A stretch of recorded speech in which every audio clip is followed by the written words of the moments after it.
गुरुजी महाराज के चरणों में कोटि कोटि वंदन। महाराज का बहुत बहुत शुक्राना, अनंतम शुक्राना। और आई हुई प्यारी प्यारी संगत को जय गुरुजी। गुरुजी महाराज का सबसे पहले शुक्राना करती हूँ कि अनंतम शुक्राना मालिक, जो आप अपनी सेवा से जोड़ते हो और हमें सेवा हम करते हैं। और जब सेवा करते हैं संगत जी, तो महाराज कहते हैं ना कि सत्संग करने वाले का भी भला और सुनने वाले का भी भला। तो महाराज की मर्जी के बिना तो कुछ शब्द निकल ही नहीं सकते। तो मैं सबसे पहले महाराज का कोटि कोटि वंदन करके, उनके चरणों में प्रणाम करके और इस सेवा की को शुरू करती हूँ। संगत जी, मुझे भी अभी ये तो मालिक ही जानते हैं कि कितने जन्मों से महाराज का और हमारा हम आपस में, मालिक ने हमें आपस में जोड़ रखा है। लेकिन हाँ, अभी 2 ही साल हुए हैं गुरुजी महाराज का स्वरूप जब महाराज घर में विराजमान हुए।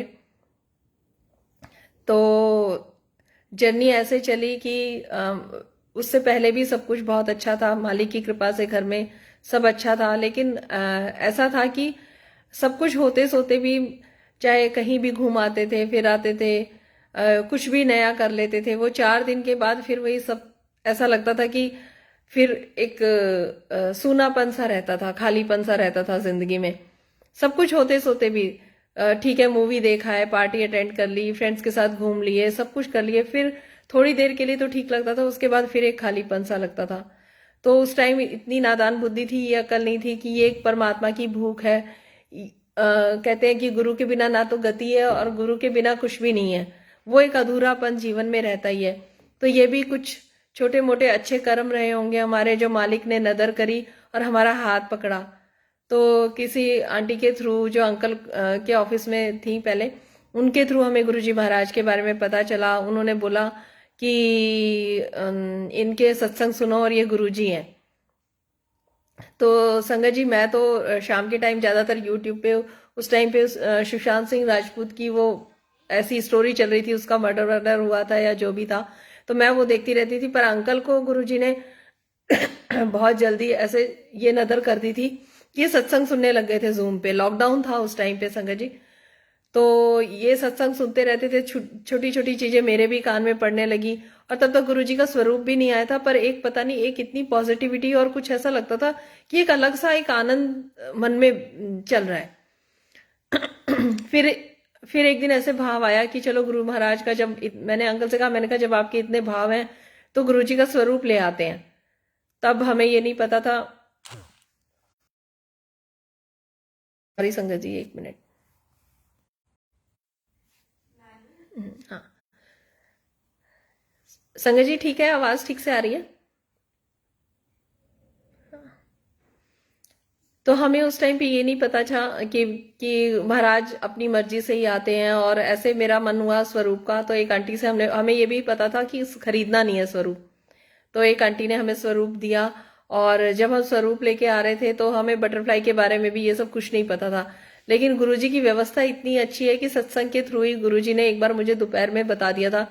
वो एक आंटी सत्संग शेयर कर रही थी, बटरफ्लाई के बारे में बता रही थी। शायद महाराज की ये इच्छा थी कि मैं ये सुनूं, ताकि आने वाले टाइम में गुरुजी बटरफ्लाई के थ्रू जो भी ब्लेसिंग देंगे, आंसर देंगे, तो वो पहले ही गुरुजी ने, कहते हैं कि गुरुजी टेस्ट भी लेते हैं, कुछ समझाते भी है, लेकिन साथ साथ अपना सर पे हाथ रख के हमें हर चीज को साथ साथ हमारी मदद के लिए भी, या आशीर्वाद के लिए भी हमें एक चीज साथ में बता भी देते हैं। जैसे बटरफ्लाई का सत्संग मुझे पहले ही सुना दिया था। जब हम स्वरूप लेने गए तब भी बटरफ्लाई के दर्शन हुए हमें। और जब हम जा रहे थे तो हमें वो आंटी की लोकेशन इतनी ठीक से नहीं पता चल रही थी। तो लॉकडाउन का टाइम था, उस टाइम कोई किसी से ठीक से बात भी नहीं करना चाहता था। तो जब हमें रास्ता नहीं मिला था, हमने किसी से पूछा, तो एक अंकल थे बुजुर्ग से, और उन्होंने फिर बताया और इतने प्यार से हमें समझाया, रास्ता इतने प्यार से समझाया कि ऐसा लग रहा था साक्षात गुरुजी की रजा है और गुरुजी ने इन्हें भेजा है। ये मन में अंदर से भाव खुद से ही आने लगा, इतनी पॉजिटिविटी गुरुजी ने बना दी थी।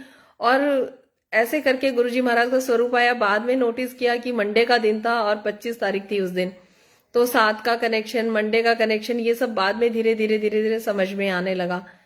फिर स्वरूप आया संगत जी। उस टाइम पे घर में 2-3 प्रॉब्लम्स ऐसी चल रही थी। एक तो थोड़ा घर लेने की इच्छा थी हम लोगों की। एक मेरे डैडी की तबीयत बहुत खराब थी, उन्हें पोस्टेट कैंसर था उस टाइम पे। डायग्नोज हुआ था थोड़ा। और उस मेरी भाभी का भी एक ऑपरेशन यूट्रस का होना था। तो 3-4 चीजें ऐसी चल रही थी, तो मन थोड़ा सा ऐसा था। लेकिन अंदर से एक सत्संग सुन सुन के ये विश्वास था कि गुरुजी जब आते हैं तो चीजें ठीक होती हैं। तो पापा का तो ये था कि कहीं वो चीज ऊपर बोन्स में ना फैल गई हो। लेकिन गुरुजी के आते ही जो मुझे गुरुजी का फेस और अपने डैडी का फेस ऐसा लगता था कि सेम सेम है, तो मैं सोचती थी तब भी गुरुजी ने इतनी पॉजिटिविटी भर दी कि शायद पता नहीं कहीं पापा को तो कुछ नहीं होने वाला है या गुरुजी आए हैं ऐसे करके।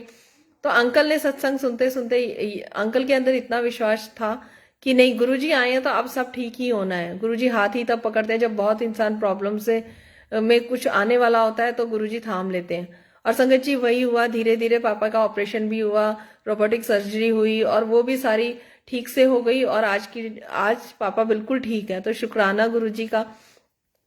उसी टाइम पे भाभी का ऑपरेशन हुआ, तब मैंने मंत्र जाप थोड़ा थोड़ा सुनना शुरू कर दिया था। तो मैं जब भी 2-3 दिन भाभी हॉस्पिटल में रहते तो मैं सुबह के टाइम, सुबह से शाम तक उनके साथ रहती थी। तो मैं जाते ही मंत्र जाप चला देती थी और मुझे भी वो कुछ नहीं कहते थे और वो खुद भी इतने रिलैक्स हो जाते थे उस मंत्र जाप से कि पूरा सो जाते थे। बल्कि उनकी मम्मी शाम को जाते थे तो वो कहते कि उस टाइम पे वो परेशान करते हैं। मैंने कहा मैं जाती तो परेशान बिल्कुल भी नहीं करते। मैंने कहा आप मंत्र जाप चला दिया करो। धीरे धीरे छोटी छोटी ऐसी चीजें हुई। और जब पापा का ऑपरेशन वगैरह होना था तो संगत जी गुरुजी ने मुझे इतना बिजी कर दिया कि मेरे मन में ये भाव आने लगा कि गुरुजी तो आ गए, ने तो हमें थामा ही है, मैं गुरुजी के लिए क्या कर सकती हूँ कि गुरुजी का और मेरा कनेक्शन थोड़ा और स्ट्रांग हो।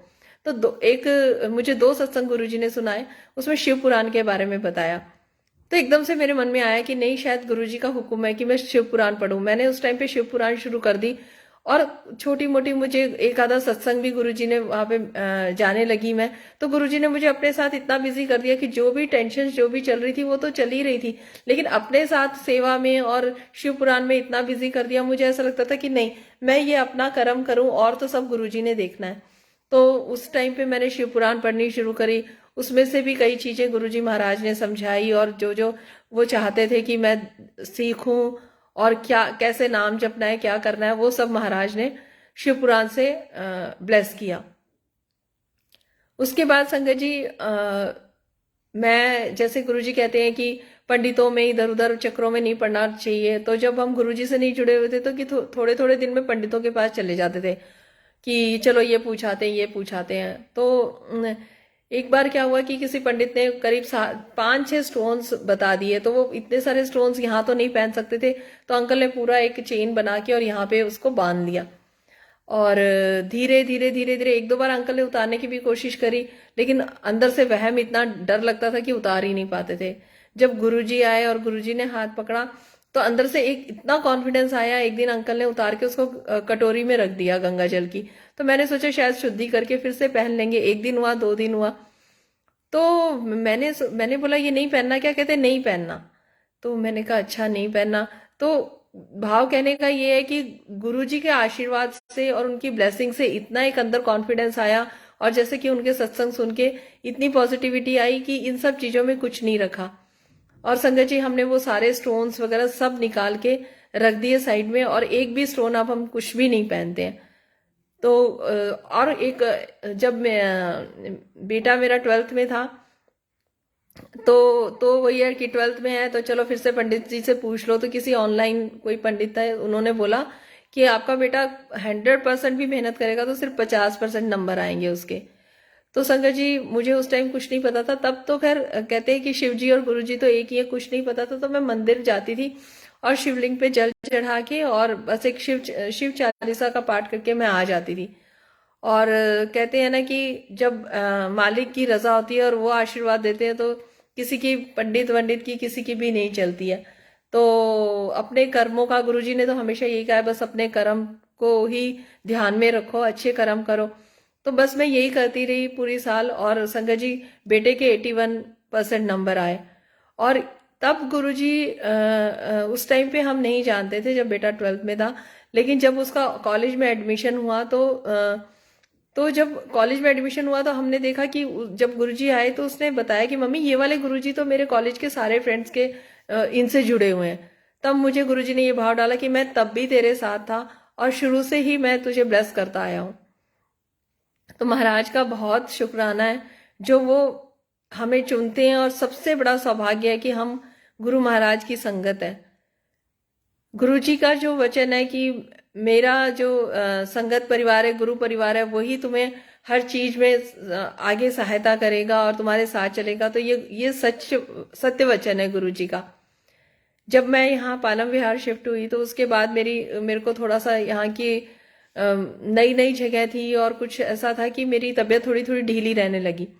तो संगत जी यहाँ पे एक सत्संग में मैं गई और वहां पे मुझे फिर एक अंकल आंटी मिले। वो बोले कि आंटी इतने धीरे धीरे लंगर क्यों कर रहे हो। हाँ, ये बात अलग है कि महाराज ने इस ऑनलाइन सेवा से शुरू से जोड़ा था, तो संगत मुझे सभी जानते थे मालिक की कृपा से, और शायद ये गुरु महाराज का प्यार था और ये उनकी इतनी प्यारी व्यवस्था थी कि इस सेवा से जोड़ के उन्होंने मुझे मतलब संगत को ऐसा लगा ही नहीं कि उनको ये इंतजार था कि कुसुम आंटी कब यहाँ आएंगे। तो मैं वहां गई, उधर जाके मैं धीरे धीरे लंगर कर रही थी, नजदीक ही सत्संग था। तो एक अंकल आंटी ने पूछा इतना धीरे धीरे लंगर क्यों कर रहे हो आंटी। वैसे फिर वो बोले कि वैसे तो खाना धीरे ही चाहिए। मैंने कहा नहीं अंकल, आजकल बिल्कुल खाने का मन नहीं होता है, और बस मैं ये गुरुजी का प्रसाद है और मैं दवाई समझ के खा रही हूँ कि इससे मुझे ब्लेस करेंगे। तो संगत जी उन्होंने बोला कि क्या हो गया आंटी, आप लंगर कर लो फिर दिखाना। तो उन्होंने मेरा हाथ देखा और वो अंकल आंटी वहीं पे बैठे रहे। तो और वो अंकल बाद में आए थे, सत्संग शुरू आंटी उनकी पहले आ गई थी और वो थोड़ी देर बाद आए थे। और उन्होंने जब सत्संग शेयर किया तो उन्होंने यही बोला कि पता नहीं, मैं घर में बैठा था, मेरा आने का कोई मन नहीं था, गुरुजी ने मुझे ऐसा भाव डाला कि मैं पैदल चल के आया हूँ, क्योंकि उनकी आंटी गाड़ी लेके आ गए थे, तो वो पैदल चल के अपने घर से उधर सत्संग में आए। तो उन्होंने फिर एक दो मुद्राएं वगैरह बताई और कहते हो सकता है कि गुरुजी ने मुझे इसीलिए यहाँ भेजा हो। जब वो मेरे पास आए, जब मेरा लंगर खत्म हुआ, तब तक वो अंकल आंटी बैठे रहे और उन्होंने मेरा हाथ देख के बोला आंटी आपकी तो पूरी नाभ हिली हुई है, आपको कोई प्रॉब्लम नहीं है, यही है। तो गुरु महाराज की देखो व्यवस्था, देखो संगत जी की मुझे पहले उन्होंने किसी डॉक्टर के पास नहीं जाने दिया, पहले अपना सत्संग ब्लेस किया, वहीं पे ऐसी सरकमस्टांसेस, ऐसे व्यवस्था कर दी कि वो अंकल को वहां भेजा। और संगत जी गुरु संगत का प्यार, क्योंकि वो गुरु जी के हुक्म से चलते हैं, उन्होंने देखा। और अगले दिन हम इतना इतना उनसे कभी मिले भी नहीं थे, लेकिन हाँ द्वारका में जब भी सत्संग थे पहले जब कराए थे वहां पे, तो वो आते थे वहां, वो जानते थे मुझे, मैं इतना नहीं जानती थी। अगले दिन वो अंकल आंटी आए, उन्हें वैसे भी थोड़ा सा इन सब चीजों की नॉलेज भी है उनको, और वो काफी मतलब फिजियोथेरेपी और ये मुद्रा और वैसे भी उन्हें काफी चीजों का, एक्सरसाइजेस का, योगा का काफी ज्ञान है। संगत जी वो बोले कि सुबह आंटी हम आएंगे और हम आपको देखते हैं कि क्या करना है। वो खुद चल के सुबह सुबह आए। उसके बाद उन्होंने कहा कि ये तो हम थोड़ा सा आपको वैसे मसल के दे देते हैं, लेकिन आप डॉक्टर को भी दिखाओ। संगत जी देखो, लॉकडाउन था, अंकल भी घर पे थे, लेकिन वो अंकल आंटी खुद मुझे डॉक्टर के पास भी लेके गए। उसके बाद उन्होंने और भी, जहां मुझे फिर उधर एलोपैथी दिखाया, फिर होम्योपैथी दिखाया। तो महाराज की व्यवस्था, उनका वचन कितना सत्य वचन है कि ये गुरु परिवार ही तुम्हारे आगे आगे मदद करेगा। और उसके बाद थोड़े टाइम के लिए मैं ठीक हुई। उसके बाद पता नहीं क्या अंदर से थोड़ी वीकनेस थी या क्या था, मेरी नाभ बार बार हिल रही थी। तो वही आंटी के यहाँ थर्सडे थर्सडे सत्संग होता था। तो मैं एक दिन गुरुजी से सत्संग में जाके मैंने प्रे किया। मैंने कहा गुरुजी, आप तो अपने टाइम में चम्मच से ट्रीटमेंट करते थे, ये रोज रोज मेरी नाभ इधर उधर हो जाती है, उससे मेरे को वॉमिटिंग जैसा लगता है, मैं खाना नहीं खा पाती और बड़ी लो सी फीलिंग होती है, मन अच्छा नहीं होता है। तो आप कुछ करो गुरुजी, ऐसे मैं कब तक मतलब आंटी अंकल को भी परेशान करती रहूंगी। संगत जी मैं आंख बंद करके सत्संग जैसे ही खत्म हुआ और मैंने आंख खोली तो मुझे सीधे तरफ के पेट से एक ढक से ऐसे आवाज आती है और मुझे ऐसा लगा मेरी नाभ सही सेंटर में पहुंच गई है। तो मैं लंगर करके उठ के जाने लगी। तो फिर मतलब मुझे ये लगा, मैंने कहा, वही आंटी मेरे को चेक करते थे। मैं कहा आंटी पता नहीं क्यों अंदर से ऐसा भाव आ रहा है कि जैसे आज गुरुजी ने मेरा ट्रीटमेंट कर दिया। तो कहती है अच्छा। मैंने कहा आप जरा देखो। संगत जी वो नाभ बिल्कुल उसी जगह पे एक्यूरेट, जो कभी भी नहीं हुई, इतनी सेंटर में वो कभी भी नहीं आई। तो बहुत शुक्राना है गुरुजी, कैसे पल पल सुनते हैं। एक सत्संग और शेयर करती हूँ। गुरुजी महाराज ने एक बार डुगरी बुलाया, तो संगत जी वहां पे उस टाइम पे भी मास्क वगैरह सब चल रहे थे, सब मास्क पहन के ही जा रहे थे। तो महाराज जब बुलाते हैं या कुछ करते हैं तो ये वो अपनी प्रेजेंस चाहे फ्रेग्रेंस के थ्रू, बटरफ्लाई के थ्रू या कुछ ऐसे साइंस देते हैं, तो कि आपको पता चलता है कि महाराज की परमिशन से ही हम आए और उन्हीं की रजा से हम आए। तो जब हम डुगरी में अंदर दर्शन करने के लिए जा रहे तो मुझे इतनी फ्रेग्रेंस आ रही, इतनी फ्रेग्रेंस आ रही, तो मास्क हटाऊं तो ना आए और मैं मास्क पहनूं तो फ्रेग्रेंस आए। तो मैंने कहा ये तो गुरुजी महाराज ब्लेस कर रहे हैं। तो गुरुजी कैसे अपनी संगत पे प्यार बरसाते हैं, कैसे उनको ब्लेस करते हैं, ये महाराज की इतनी कृपा है कि जितना हम बोले उतना कम है संगत जी। एक बार गुरु महाराज का सत्संग घर पे हुआ था संगत जी। तो गुरु जी को चोला पहनाया और चोला भी मैं मन मन में सोचती रह गई कि क्या बनाऊं, कहाँ जाऊं है, और यहाँ नई नई थी तो मुझे कुछ समझ में नहीं आ रहा था। तो मैंने कहा कि गुरु जी बस मन मन में चल रहा है। तो कहते हैं कि गुरु जी तो जानी जान है क्या मन में चल रहा है। एक आंटी बोले कि मैं आती हूँ और मैं गद्दी कैसे लेनी है, कैसे साइज लेना है, मैं सब लेके जाती हूँ। और वो इतनी ठंड में वो लोग आए, दो आंटी, और खुद लेके गए, खुद चोला बनाया उन्होंने, अपने वेलवेट का चोला बना गुरुजी का, बहुत ही खूबसूरत चोला बनाया उन्होंने। और गुरुजी का सत्संग भी हुआ, उसी चोले को पहना के हमने गुरुजी का सत्संग किया।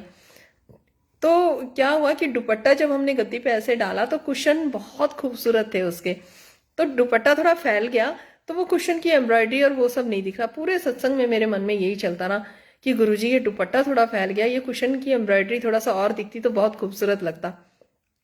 ये सोचते सोचते संगत जी रात हो गई और मैं सो गई। तो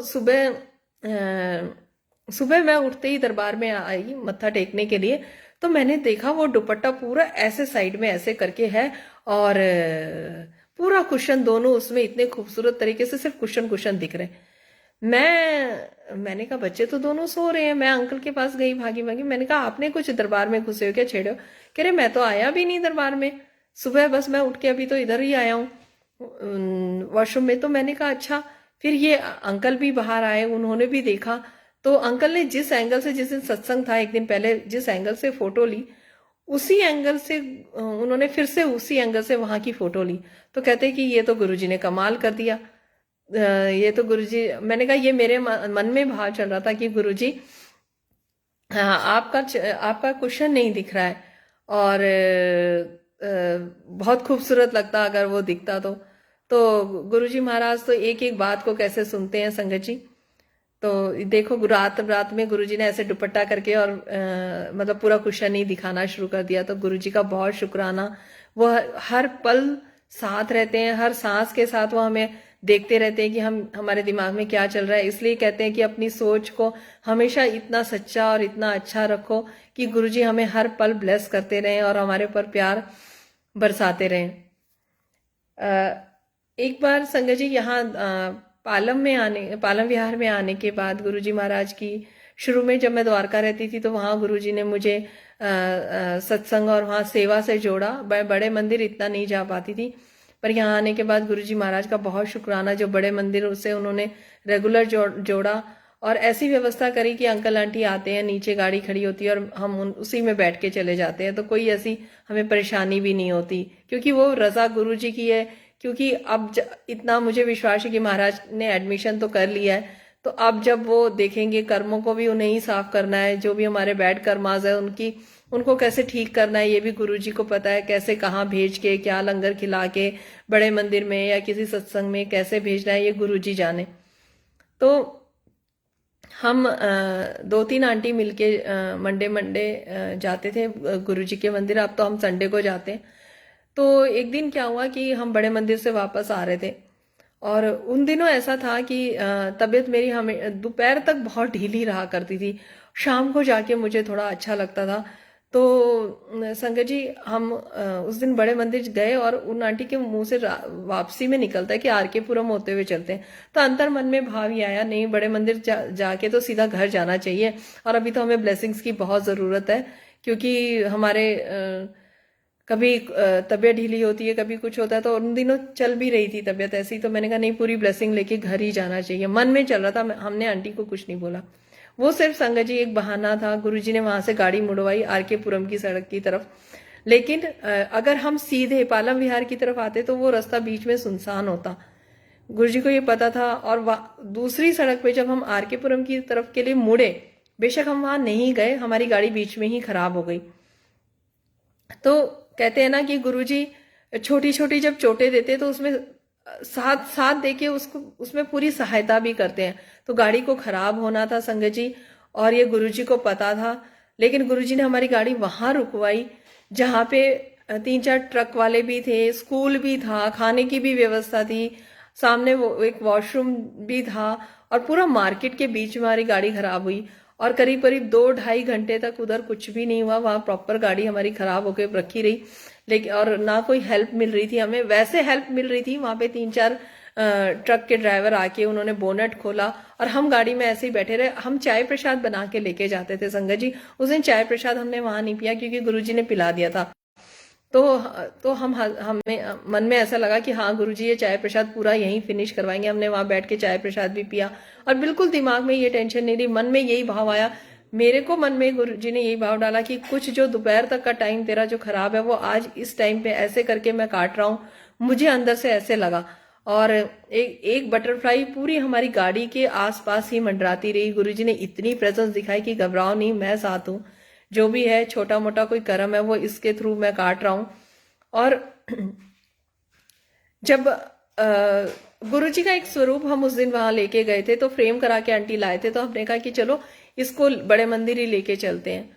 और जैसे ही 2-2.5 घंटे बीते संगत जी, और एकदम से एक मैकेनिक आता है, वो उस तरफ जा रहा होता है और फिर वो इस तरफ आके, और उसने जब हम गाड़ी में बैठे थे तो एकदम से मैं सारे ग्रुप्स को, व्हाट्सएप के काफी सारे ग्रुप्स जो भी होते हैं मैं नहीं देखती तो उनको आर्काइव करके रखती हूँ, लेकिन मेरा हाथ पता नहीं उस एक ग्रुप में ऐसे ही टच हो जाता है और इतने सारे मैसेजेस, करीब 1000-2000 थे, लेकिन फिर भी उसमें पता नहीं कहाँ से मेरा हाथ टच हुआ और एक मैसेज ऊपर ऐसे आता है। तो मैंने कहा ये क्या हुआ, ये क्यों मेरा फोन खुल गया।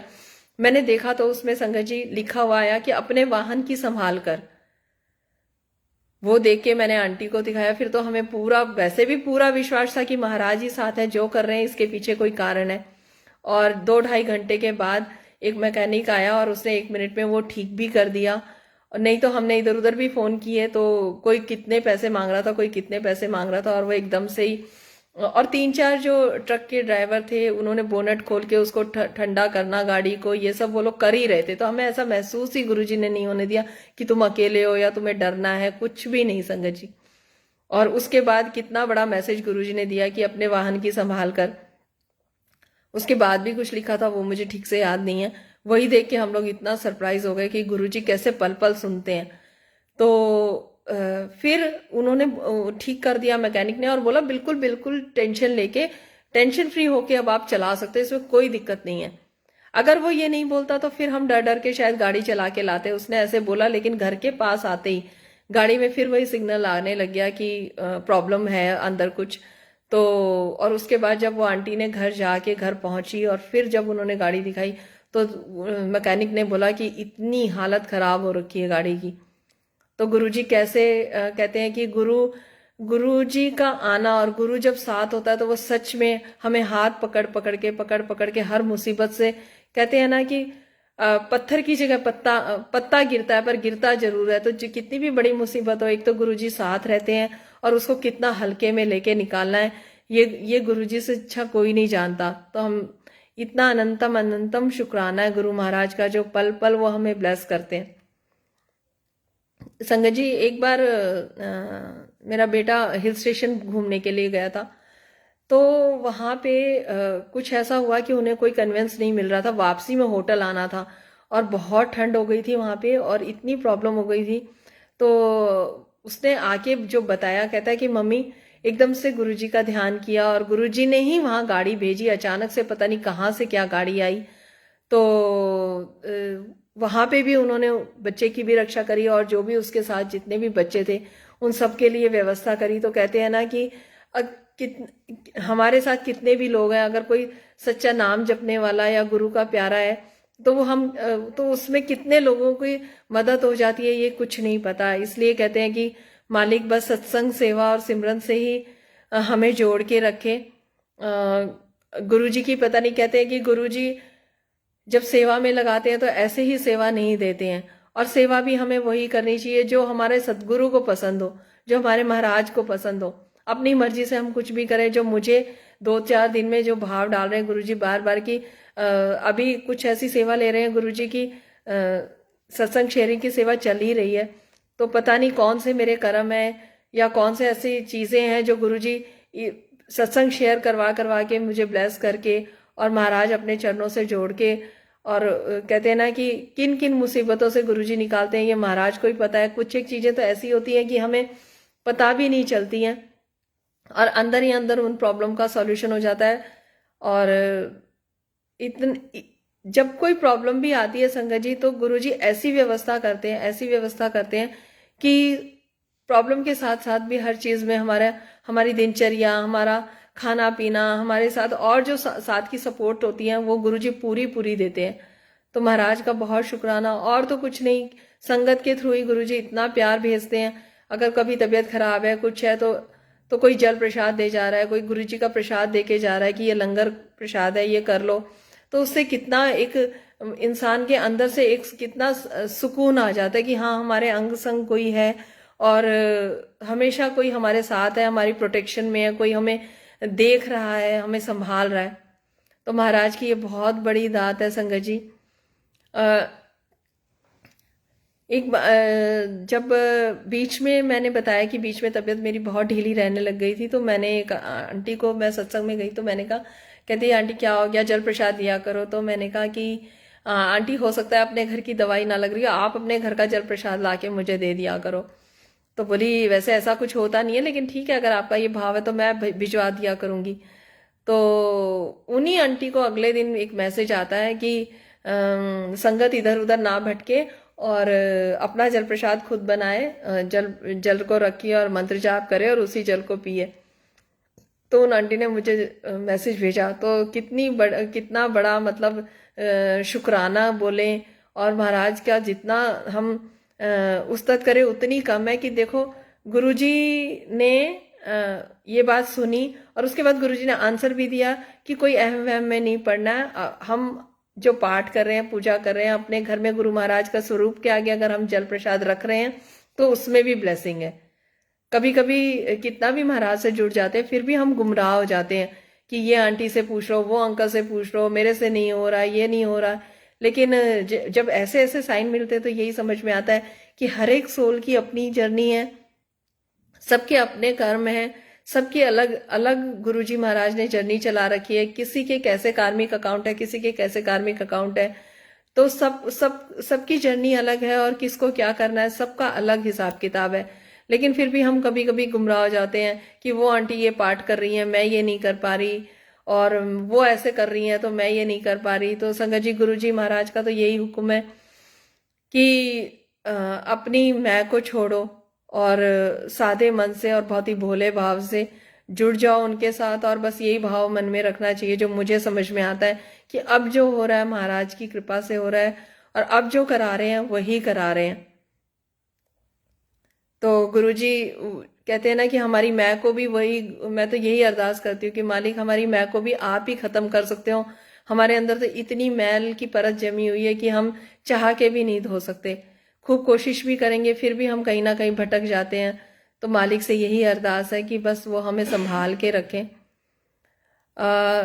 संगत जी एक बार हम बड़े मंदिर गए तो शिवरात्रि पे गए, तो शिवरात्रि पे एक आंटी को गुरु महाराज ने, जब हम दर्शन के लिए गए 3-4 आंटी मिलके गए यहाँ से, तो गुरुजी ने उनको, एक आंटी को किसी आंटी ने मतलब वहाँ पे लॉकेट प्रसाद दे दिया। तो उन्होंने आके दिखाया। जब हम गाड़ी में बैठने लगे तो मेरे मन में ये भाव आया, मैंने कहा कितनी बड़ी ब्लेसिंग है कि बड़े मंदिर में किसी ने इनको ऐसे ही आके मतलब लॉकेट प्रसाद दे दिया। तो मेरे मन में ये आया, मैंने कहा कितनी बड़ी ब्लेसिंग है, पता नहीं मेरे साथ तो कभी ऐसा होगा कि नहीं होगा। तो गुरुजी तो पल पल मन के भाव को ब्लेस करते हैं, प्यार करते हैं।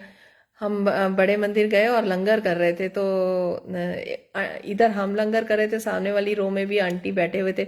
वो देखे जाएं तो गुरु संगत है तो देख के स्माइल तो आ ही जाती है। ऐसा लगता है कि गुरु जी की प्यारी संगत है, किसमें गुरु जी का वास है, कैसे, बस यही भाव से वहां सब जो भी आता है वही अपना सा लगता है। तो मैंने भी देख के स्माइल कर दिया। उन्होंने अपने पर्स से ब्रेसलेट निकाला और हमें दे दिया, मेरे को भी दिया और साथ में एक आंटी थे हमारे, उनको भी दिया। तो इतनी खुशी हुई मैं सॉरी।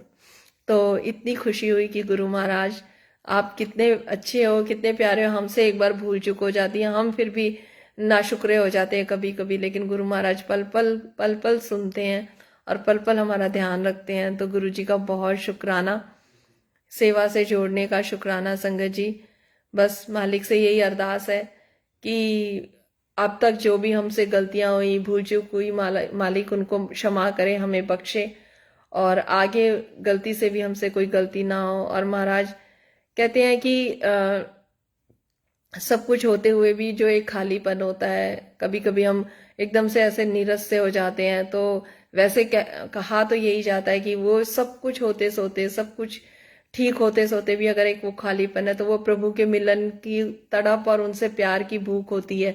तो कहते हैं कि उस खालीपन को भी कभी भी भरने की कोशिश नहीं करनी चाहिए, क्योंकि उनको पाने की, उनको प्यार करने की, उनसे जुड़ने की भूख, कितना भी हम कनेक्ट हो जाए, लेकिन वो एक थोड़ी सी भूख हमें बहुत आगे ले जाती है, और करीब और करीब और करीब परमात्मा के ले जाती है। तो लेकिन गुरुजी, और जब हम बहुत खाली फील करते हैं और ऐसा लगता है कि गुरुजी कहाँ हो, कभी कभी बहुत ऐसा लगता है, तो गुरुजी या तो किसी संगत से फोन करवा देते हैं या किसी संगत को घर भेज देते हैं, और वो जब प्यार से बात करते हैं और प्यार, तो ऐसा लगता है हमारा गुरु ही आके हमें प्यार कर रहा है। तो गुरु जी का बहुत शुक्राना, सेवा देने का शुक्राना, अंकल का शुक्राना जिन्होंने ये सेवा का मौका दिया मुझे, और बुलवाने वाले गुरु जी ही हैं। फिर भी हम नादान हैं गुरु जी, हम नहीं समझ पाते आपकी क्या रजा है। कभी कभी हम अपनी मैं में ऐसे आ जाते कि नहीं मुझे अभी मन नहीं है, अभी नहीं करना है, ये नहीं। लेकिन हाँ, अभी 2-4 दिन पहले ही गुरु जी ने ये सिखाया कि सेवा तो हुक्म से होती है, मन से नहीं होती है। कि गुरु जी का हुक्म हुआ, किसी ने बोला कि सेवा करनी है, तो बस वही तो हुक्म से ही तो होती है, अपने मन से तो हम कुछ भी करते हैं। और सेवा वही करनी चाहिए जिसमें गुरु का मन माने, गुरु जी का मन माने हमारे, कि भाई किससे क्या सेवा लेनी है। सबकी अपनी सेवा है, तो महाराज बस अपनी सेवा में लगा के रखे, सत्संग सेवा सिमरन की दात बख्शे।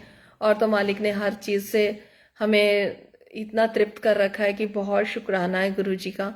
और आगे भी गुरु जी ही हर चीज को देखे। मैं तो यही कहती हूँ महाराज कि हम तो नादान बुद्धि हैं।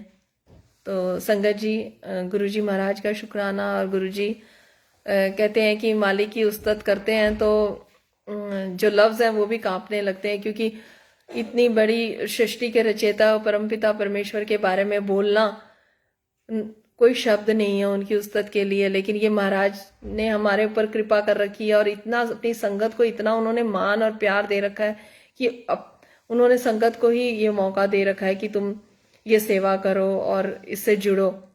गुरुजी हमेशा ये कहते हैं कि संगत जी नई संगत को जोड़ो। तो अगर मेरा तो यही मानना है कि अगर कोई अपनी प्रॉब्लम शेयर कर रहा है, कुछ है, तो कुछ भी करके, चाहे हम उसके व्हाट्सएप पे एक मंत्र चाप ही भेज दें अगर वो गुरुजी से नहीं जुड़ा हुआ। और ये सेवा गुरुजी महाराज ने मेरे से तो बहुत ली, और आजकल अभी इतनी नहीं हो पा रही है, नहीं मिल रही है सेवा ऐसी कोई। लेकिन शुरू में तो मेरे से गुरुजी महाराज ने ये सेवा बहुत ली कि कोई परेशान होता था, मैं मंत्र जाप भेज देती थी और बस ये बोलती थी कि आप सिर्फ चला के छोड़ दो, बाकी सब महाराज पे छोड़ दो। क्योंकि शुरू में कोई ऐसे हम बोले मेरे गुरुजी मेरे गुरुजी मेरे गुरुजी, ये मेरे, वो सामने वाला पहले ही परेशान है तो वो इतना नहीं कनेक्ट हो पाएगा। तो लेकिन हाँ, धीरे धीरे मैंने ये नोटिस किया, ये मेरा खुद का देखा हुआ मानी हुई चीज है। हमारे मम्मी के यहाँ पे नीचे रेंट पे थे, तो उनका बेटा ऐसे ही घर छोड़ के चला गया था। 2 दिन हो गए वो नहीं मिला, तो अब तक मैंने गुरुजी से अरदास नहीं करी थी, क्योंकि मुझे ये था कि गुरुजी हर चीज अपने ऊपर लेते हैं। लेकिन तीसरा दिन हुआ तो मम्मी ने कहा उसकी मम्मी का बुरा हाल है रो रो के। तब मैंने गुरुजी के आगे अरदास करी, मैंने कहा गुरुजी माँ है और वो कितनी परेशान होगी ये आप भी जानते हो। ये थोड़ी देर बाद मम्मी का फोन आ गया था शाम तक कि उनका बेटा मिल गया। तो गुरुजी महाराज हर पल कहते हैं, गुरुजी का तो वचन है कि मैं अगर एक जुड़ गया तो मैं तुम्हारे रिश्तेदार, दोस्त, पड़ोसी सबको जोड़ लूंगा और सबको ब्लेस करूंगा। तो ये बात बिल्कुल सत्य वचन है, गुरु जी का एक एक वचन बिल्कुल सत्य वचन है क्योंकि हम जहाँ रह रहे हैं वहाँ पे हमारे नीचे फ्लोर पे भी लोग गुरुजी की संगत बन गए हैं और वो भी गुरुजी को मानने लग गए हैं। तो गुरुजी महाराज का बहुत शुक्राना। और बस सत्संग अभी यहीं ख़त्म करती हूँ। तो संगत जी, आपका भी शुक्राना, गुरु महाराज का बहुत शुक्राना जो इस सेवा से जोड़ा। और महाराज कोई गलती हो तो माफ़ करना सत्संग शेयरिंग के टाइम। और बस संगत जी, आप भी मुझे माफ़ करना। बस महाराज अपने सत्य वचनों के साथ हमें जोड़ के रखें और ऐसी सोच ही बख्शें कि उनके जो एक एक वचन है हम उन्हें समझें, उन्हें अपनी ज़िंदगी में लाएं। तो गुरुजी महाराज का शुक्राना, मालिक का बहुत शुक्राना इस सेवा से जोड़ने के लिए। और भूल चूक के लिए माफ़ी गुरुजी। संगत जी, आप सबसे भी माफ़ी अगर मैंने कुछ सत्संग शेयर करते वक्त कुछ ऐसा बोल दिया हो, तो आप भी मुझे माफ़ करना। बहुत शुक्राना संगत का भी जो बैठ के इतने अच्छे से सुना उन्होंने, बहुत शुक्राना। जय गुरु जी, शुक्राना गुरु जी।